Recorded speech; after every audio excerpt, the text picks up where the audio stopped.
안녕하십니까. 2021년 10월 11일 연휴 마지막 날 월요일입니다. 자, 아시아 증시가 마감을 한 이후 그리고 내일부터 우리 시장은 또 본격적으로 10월 둘째 주를 맞이하게 됩니다. 자, 이제 그런 가운데에서 지난주까지 계속해서 억눌러졌었던 미국의 정치적 불확실성, 그 정치적 불확실성이 경제의 불확실성까지 합쳐지면서 상당히 어려운 시장 흐름을 보내고 있죠. 그런 가운데에서 미국이면 미국, 중국이면 중국, 그런 흐름들 속에서 또 그린플레이션 관련된 인플레이션 우려, 또 거기에 양안 관계라고 하는 부분에 있어서의 이 군사적, 정치적 부담, 이런 여러 가지 복합적인 부분들이 진행되면서 악재의 선물 보따리가 종합적으로 나온 흐름 부분이 10월 초 흐름 부분입니다. 자, 이제 그런 가운데에서 우리 시장의 사안으로 봤을 때 옵션 만기가 목요일 날 놓여져 있고, 또 그런 가운데에서 개인들의 이 대출을 줄이는 과정 부분들이 진행되는 금통이 이죠? 중요한 부분이 함께 놓여져 있는 상황입니다. 어느 것 하나 화끈하게 시장이 변화할 수 있다라고 이야기하기 어려울 만큼 시장의 제반, 악재가 산적해 있는 부분인데, 이런 부분들이 결국 시간을 통해서 하나씩 해결해 질 것이냐 하는 부분, 그런 가운데에서 주요 경제 일정, 특히 미국 시장에서의 CPI 지수, 소비자 물가 지수의 흐름들, 그 속에서 FOMC 의사록 공개를 통한 이 테이퍼링의 진행 속도라든지, 그리고 그 속에서 또 미국의 본격적인 실적 발표, 우리도 마찬가지고 실적 발표가 놓여져 있는 상황 속에서 실적을 바라보는 관점, 이런 부분들을 함께 병행해야 되죠. 금요일 날 삼성전자가 3분기 매출 73조, 그리고 영업이익 15조 8천억이라는 시장 컨센서스에 부합되는 흐름을 보여준 상황. 그럼에도 불구하고 반도체 관련주들의 약세, 업황에 대한 우려, 이런 부분들이 복합적으로 작용하는 시장이기 때문에 상당히 어려운 부분을 함께 보내고 있는데, 그 속에서 의미 있는 부분들 한두 개씩을 짚어보는 시간을 갖도록 하겠습니다. 지금 9월 들어서 개인들의 거래 비중이 엄청나게 줄어들고 있는 모습을 볼 수가 있습니다. 9월 개인 거래 비중이 60.5%, 이제 이 거래 비중이 계속해서 내려오고 있는 모습이죠. 그죠? 자, 이제 그만큼 개인들 거래 비중이 2020년 4월 이후 최저치, 뭐 당연하죠. 3월부터 코로나19 이후 반등하면서 개인들의 물밀듯이 자금이 들어온 상황, 그 속에서 거래량, 거래 비중이 늘어나다가 이제 본격적으로 1월 3266포인트를 찍은 이후부터는 섹터 순환 로테이션이 진행됐지, 지수 관련 대형성이라고 할 수 있는 종목 부분들의 힘이 제한적이었고, 그런 오랜 박스권 흐름들 속에서 9월 말 박스권을 이탈하는 모습들까지 보였기 때문에 실질적으로 개인들의 거래 비중이 상당히 낮아지고 있는 모습이다. 그죠? 그런 가운데에서 원달러 환율은 지금 1190원을 넘어서는 흐름까지 보여주는 상황. 그래서 전체적으로 보게 되면 원달러 환율을 한번 보도록 하겠습니다. 원달러 환율 자체의 부분을 한번 보게 되면, 그죠?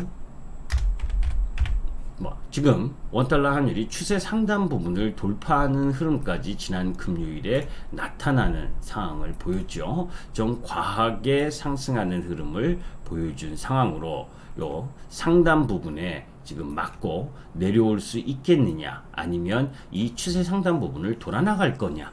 이제 환율과 관련돼서 부분도 우리가 참 많은 이야기들을 할 수가 있습니다. 실질적으로 보면. 왜냐하면 우리 시장이 환율이라고 하는 부분은 그 나라의 체력을 이야기를 하잖아요. 우리가 일봉 모습보다 이제 월봉의 큰 모습을 보게 되면 이렇게 1200원대를 강하게 돌파를 한 흐름 부분을 보일 때는 사실 시장에 어떤 중요한 사항들이 났을 때죠. 그죠? 자, 그 중요한 사항이라는 게 뭐예요? 요 2020년 3월 달에는 코로나19로 인해서 글로벌 이 금융시장이 약세를 보이고 급락을 했던 때, 이때 뭐 1290원대까지 상승하는 흐름, 이 흐름을 보여줬었던 부분은 뭐냐? 시장에서 우리나라 시장이든 그것이 중국의 시장이든 남유럽의 위기이든 어떤 글로벌 시장 여타 국가들의 시장 위험이 진행이 되게 되면 기축통화인 달러가 안전자산이라는 흐름 속에서 강세를 보이기 때문에 이 상대적인 통화 부분은 약세를 보일 수밖에 없는 상황이죠. 그래서 이런 이 환율이 뛰는 형태가 나타나는 부분이고, 그런 흐름들이 진행됐었던 부분은 그 이전 2012년 초에도 마찬가지고, 또 2008년 리만 브라더스 때도 마찬가지고, 그러면 지금 그러한 위기로 진행될 수 있는 흐름이냐 라는 관점을 우리가 봐야 되죠. 물론 지금 전체적으로 이 그린플레이션과 관련된 위기, 그 속에서 이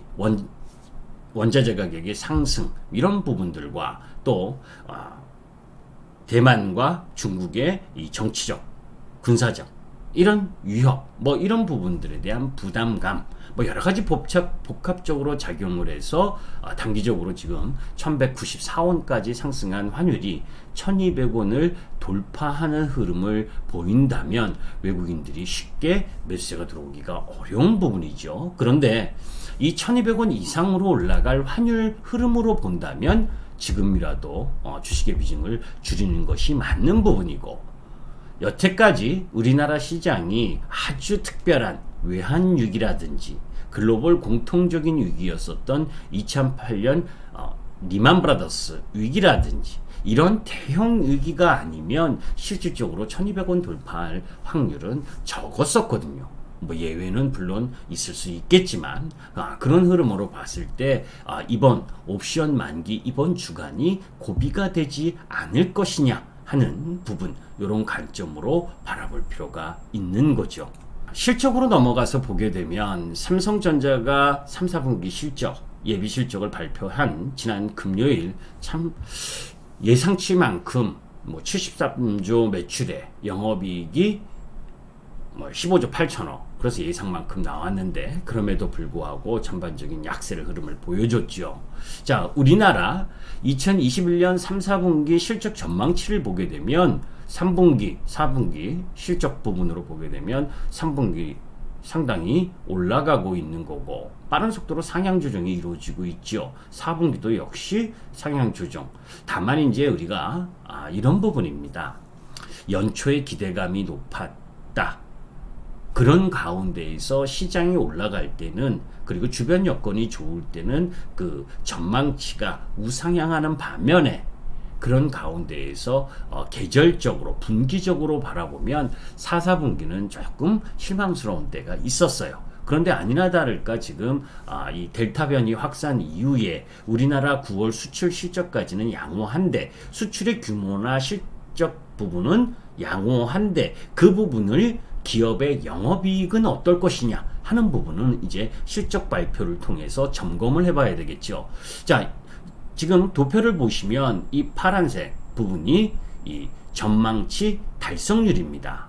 그죠? 그래서 1, 4분기 같은 경우에는 전망치 달성률이나 이 다이아몬드 요 부분 어닝 서프라이즈 비율도 100%가 넘을 정도로 아주 양호했죠. 자, 그런데 2, 4분기 부분은 전망치는 달성을 했지만 어닝 서프라이즈 비율은 조금 낮아지는 부분을 보여줬고, 또 3, 4분기 아직 실적 발표 이제 시작으로 들어가니까 어느 정도 나올지는 모르겠는데, 어닝 서프라이즈 비율이 전체적으로 보게 되면 전망치 달성률이나 어닝 서프라이즈 비율이 3분기, 4분기 들어갈수록 그죠? 그 기대감, 그런 부분들이 실질적으로는 약화된 흐름으로 나타난 경우가 많았다라고 하는 부분, 이런 부분들을 살펴본다면 3분기 실적에 대한 부분 눈높이, 4분기도 마찬가지고, 그죠? 너무 높게 가지시면 안 된다. 그죠? 3분기 실적이 전망치를 충족한다면 4분기 이후에 전망치에 대한 신뢰도가 높아질 것은 분명한데, 반대로 실적 전망치보다 3분기 실망스러운 어닝 쇼크가 발생된다면 4분기 이후의 전망치가 하향 조정되면서 전망치의 현실화가 이루어지는 그런 흐름들. 그래서 어닝 시즌이 끝나는 이 3분기 본격적으로 실적을 발표하는 이 과정 속에서 여러분들이 보유하신 종목들에 대한 흐름 부분들을 잘 관찰할 필요가 있다라는 쪽입니다. 매번 제가 이제 여러분들에게 유동성 시장은 끝났다. 어떻든 간에, 그죠? 어떻든 간에 유동성 시장은 끝났다라는 이야기를 여러분들께 많이 말씀을 드립니다. 왜냐하면 미국 시장이 11월 FOMC에서 테이퍼링에 대한 흐름을 갈지 12월에 갈지 그것은 불분명하나 분명한 것은 테이퍼링을 실시한다는 거고, 또 그런 가운데에서 경기가 델타 변이로 인해서 다소 주춤하더라도 탄소 제로 시대, 넷제로의 시대로 가는 흐름들 속에서 유발되는 그린플레이션은, 그죠? 앞으로도 지속될 가능성이 크다. 그죠? 단기적으로는 우여곡절을 느끼겠지만 그런 흐름들이기 때문에 유동성 부분이 축소될 수 있다라고 하는 부분. 거기에 우리 시장은 더, 그죠? 지난번 금리 인상한 것처럼 또 그리고 여러 가지 이 개인 대출 이 부분에 대한 규제나 신용융자에 대한 감소, 이런 여러 가지를 위한 정부의 정책 흐름이 계속 진행되고 있다라는 거죠. 은행이 신규 대출을 축소하는 상황이고 계속해서 대출이 어려워지는 흐름으로 가게 된다면 2030 세대 이 부분에 있어서 뿐만이 아니라 여타 세대의 개인 거래에 일정 정도 부정적 영향을 미칠 수 있다는 거죠. 보시면 8월 23일 날 부동산 관련 신규 대출 전면 중단한 NH농협은행을 비롯해서, 그죠? 10월 7일 날 카카오뱅크가 청년이나 중저 신용자 외 일반 가계 대출을 사실상 중단하고, 토스뱅크 역시 대출 중단 거의 임박해 있는 흐름, 이런 복합적인 부분들을 보게 되면 개인들의 힘으로 주식시장이 올라갈 수 있는 부분은 지금 한계치에 와 있는 모습이 역력하잖아요. 그렇다면 그 부분을 돌파해 줄 수 있는 부분은 기관 수급이 유입되든지 아니면 환율이 지금 계속해서 상승하는 부분이 꺾여서 외국인 수급이 들어올 수 있는 흐름의 시장 모습이 전개가 돼야 되는 거죠. 그래서 주요 경제 지표나 이런 부분들을 우리가 확인하려고 하는 겁니다. 자, 주간 경제 지표 및 실적 발표 체크 포인트에 들어가겠습니다. 오늘 우리 시장 휘장이었죠. 이제 12일 내일부터 이제 본격적으로 시장이 반영될 텐데, 한국은행의 금융통화위원회가 열리죠. 이번에는 금리 동결하겠죠. 이번까지 바로 인상을 한다면 제정신일까요? 여하튼 완급 조절을 위해서도 한 박자 쉬어가고 그런 다음 달이 또 부담스러운 거죠. 여하튼 금통위원회가 열리는 부분, 그리고 블루오리진의 두 번째 우주 관광이 있는 날이고, 또 그 속에서 경제지표가 발표가 되고 LG전자가 실적 발표를 하는 날이 12일입니다. 자, 13일이 중요한 흐름을 보이죠. 13일은 FOMC 의사록을 공개합니다. 11월 FOMC 회의 테이퍼링을 발표할 거냐 유력시하게 되는 상황이고, 그런 가운데에 테이퍼링을 하는 데 있어서의 그 속도는 어떤 흐름으로 가져갈 것이냐는 의견에 대한 부분이 공개가 되니까 이 부분도 잘 봐야 되겠죠. 그런 가운데 오펙의 원유시장 보고서가 나오고, 또 가장 중요한 미국의 9월 소비자 물가지수 CPI가 발표가 됩니다. 예상치로는 전월비 0.3%, 전년 동월비 5.3%로 전월과 동일한 수준을 예상하는데, 이 부분이 더 심각하게 높게 나온다면 그때는 참 시장 한장한 부분이죠. 부담을 느낄 수밖에 없죠. 자, 이제 그런 가운데 EU의 산업생산이라든지 중국의 9월 수출입 동향, 그리고 미국의 블랙록이라든지 델타 항공, JP모건 체이스나 뱅크 오브 아메리카 이런 골드만삭스들 포함해서 금융주들 중심의 실적 발표가 13일 놓여져 있는 상황입니다. 자, 그 다음 14일 국내 증시 옵션 만기일이죠. 이 만기일까지는 정말 시장이 정신 없을 수 있다. 그죠? 시세의 변곡점이 되는 부분은 항상 개별 기업은 실적 발표, 그죠? 시장은 옵션 만기를 전후로 해서 시장이 지금 하락 추세에서 상승 추세로 전환할 것이냐, 아니면 이 하락 추세에서 비추세 구간으로 갈 것이냐, 아니면 이 하락 추세를 더 강화시키는 하락 추세로 갈 것이냐 하는 부분을 결정할 수 있는, 그래서 옵션 만기일 이후에 2, 3일 시장의 흐름을 확실한 방향성을 제공하는 것을 지켜볼 필요가 있는 부분이지요. 거기에 미국의 9월 생산자 물가지수, 또 우리나라의 수출입 물가지수가 발표되고 거기에 중국 9월 소비자 물가지수와 생산자 물가지수가 발표가 됩니다. 또 실적 발표 쪽으로 보게 되면 시티그룹이나 모건 스탠리, 유나이티드 헬스클럽이 아닙니다. 헬스그룹, 이 부분이 실적 발표를 하게 되고, 자, 15일은 G20 재무장관 회담, 중앙은행 총재회의, IMF 회의, 그리고 미국 증시의 옵션 만기일, 요 부분이 같이 놓여져 있어요. 그러니까 미국 시장도 이번 주 금요일 날 옵션 만기, 이런 부분이기 때문에 이번 주까지가 시장에 있어서는 가장 어려운 흐름 부분이 진행되지 않겠느냐. 어렵다고 해서 급락한다는 게 아니라 이 지루한 흐름도 결국은 어려운 거죠. 주시장에서는 올라가지 않으면 참 시간을 견디는 것도 힘들다라고 이야기하시는 분들이 많지는 않아요. 그죠? 우리가 어떤 주가를 바라보면 그 2년, 3년 내에 10배, 20배씩 올라간 종목 부분도, 그죠? 월봉으로 보면 쉬워 보이지만 그 당일 하루하루를 바라보게 되면 엄청나게 변동성과 부담을 주면서 격정의 벽을 타고 올라갔던 게 주도 섹터고 주도 종목군입니다. 그런데 월봉의 큰 모습, 연봉의 큰 모습만 보면 너무너무 쉬운 게 주식이고, 당일 시세를 바라보면서 접근을 하게 되면 너무너무 힘든 게 또 주식 시장인 모습이지요.